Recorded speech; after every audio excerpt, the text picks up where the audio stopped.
answers. So, okay. So, what type of coal is typically used? So, balata sa bituminous, di ba?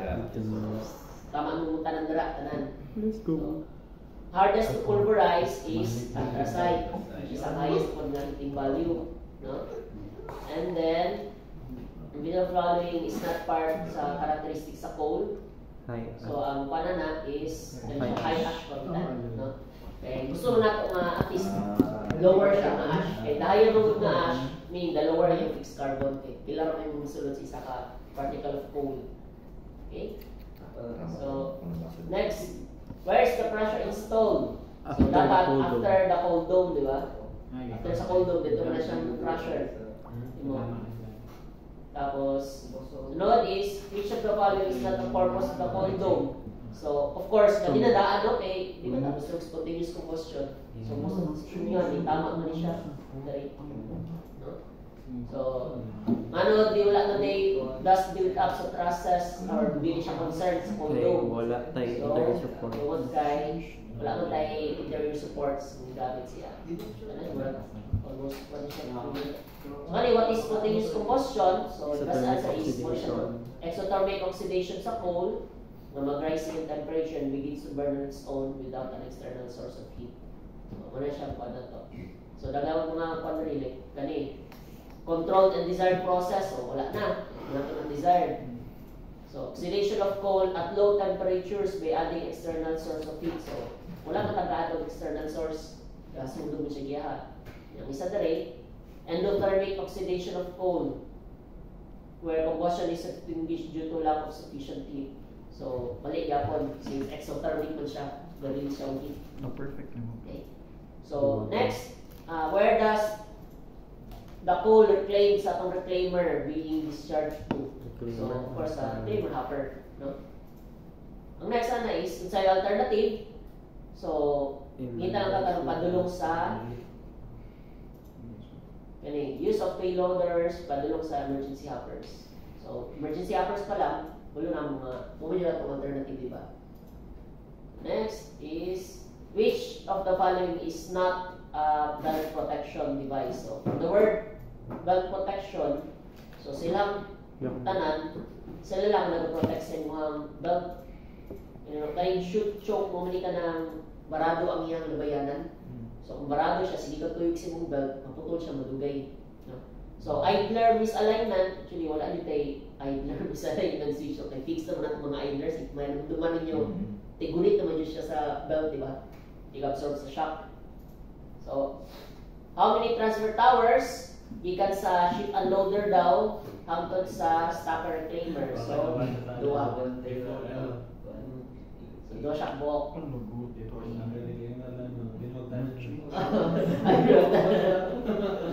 Hangtod stacker reclaimer lang man. So, ito siya. So, next kay, what is the most important component sa ito ang circular stacker reclaimer? So, central column, di ba, as mentioned since nasiya tanan nakatouch. So, importante kay siya. Next, what equipment daw in the coal dome receives coal from the ship unloader and piles them for storage? So, stacker. No? Ga-receive sa coal, then dinapile. So, muna ito stacker. Next, in normal operation, which equipment gathers or recovers the coal from the coal pile? So, reclaimer. Normal operation man. O unusual operation, sakto payloader. It's normal operation, so reclaimer. So, true or false, the stacker conveyor belt can run in two directions, forward and reverse. So, false na siya. So, one direction lang yun ang atuang stacker. I-take one naman yun siya. I-pile. So, kung sa'yo tawag mo sa treatment daw to pull the reclaimer boom, so lift winch. So, next kay, dali na, identification. So, kani, stacker, di ba? So, B, semi-portal. Semi-portal siya. So, na yung mga nag-answer o reclaimer cantilever. Ako dito siya sa inyo nag-ikuha. Pero semi-portal na siya ng stacker conveyor, maganda kung answer sa ASA. Pwede siya stacker conveyor, since conveyor, magyapon siya. Pero general tawag, stacker lang. Diba? Pwede ka mag-answer stacker conveyor, pero ayaw pumunta conveyor lang. para sa siya ng conveyor. Stacker boom. Stacker boom, pwede po. Stacker boom. Ano siya exactly ato sir? Stacker boom? Aka ni siya? Pwede yung stacker boom di siya, yung entire boom ana. Kaya kanina structure, isang boom man siya. May gali, Tapos, pwede rin stacker. stacker boom, stacker conveyor mismo katong gatuyo. Then, letter C is reclaimer. So, pwede po reclaimer conveyor. Yan. Then, kani siya. Pwede po na So, emergency na yung mga hopper. nagsa list ko, na operator's cabin, operator cabin, operator's cab. Okay na siya. Ay, salamat. Sumutaw, di mga tagal na lang ko siya na ng plus 1 na point.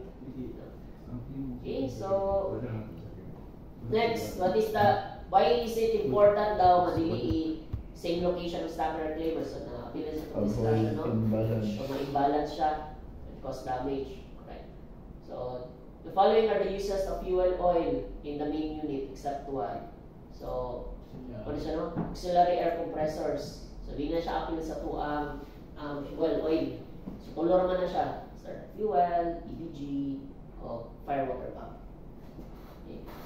So, same purpose sa air elimination tank. Dari. So, best answer na is muna siya. To remove out any entrapped air from the fuel. So, kanis, sa inyong self-study naman ninyo, di ba, gilatan na mga manual. So, narap na siya nito. So, bayan, ang iyan yung purpose is tanggalan mo ang air para accurate ang mabasa na measurement sa flow. Okay? So, kani, so, naapon siya sa inyong kuhan, sa module, like, kung sa dapat ang mauna, ang 1 sa 2, so, dapat, kani siya is yung mga explainer, then yung mga air elimination tank.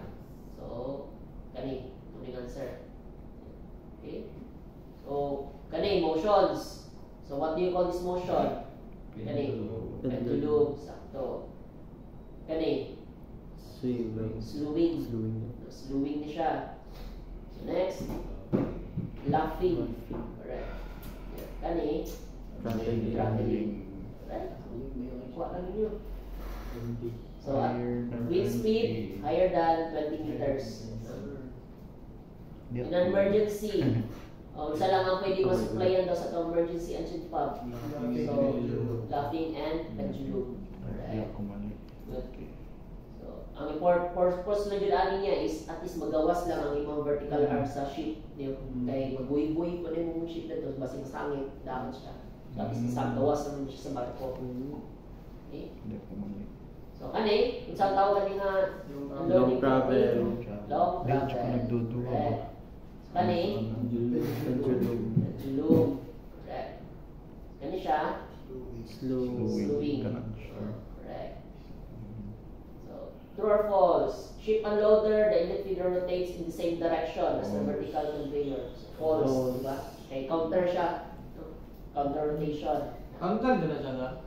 Para mag-sabot sila. Para ikuan sila ba? Sa loob ni vertical conveyor ang gina-feed dyan ni inlet conveyor mo or inlet feeder. Kaya kung magsabay mo muna sila, murag isa ka sa pan, murag dugay kayo makapture, di ba? Eh, sabay mo siya magtuyo. Compare sa kung counterflow siya, mag-feed pa lang sa inlet feeder, sa loob na siya dayon ni pwede mo i-vertical conveyor. So dapat always yun siya counter. Pero si inlet feeder, pwede mo ma-reverse rotation. Kailangan siya. In case nga na yung magbara, yan. Pero kung during normal operation, dapat counter din sila. Okay. So, last question. Asa nakabutang ang auxiliary hoist? So, Horizontal. horizontal conveyor. Okay, so far, okay man yung mga scores. Hindi na nakapati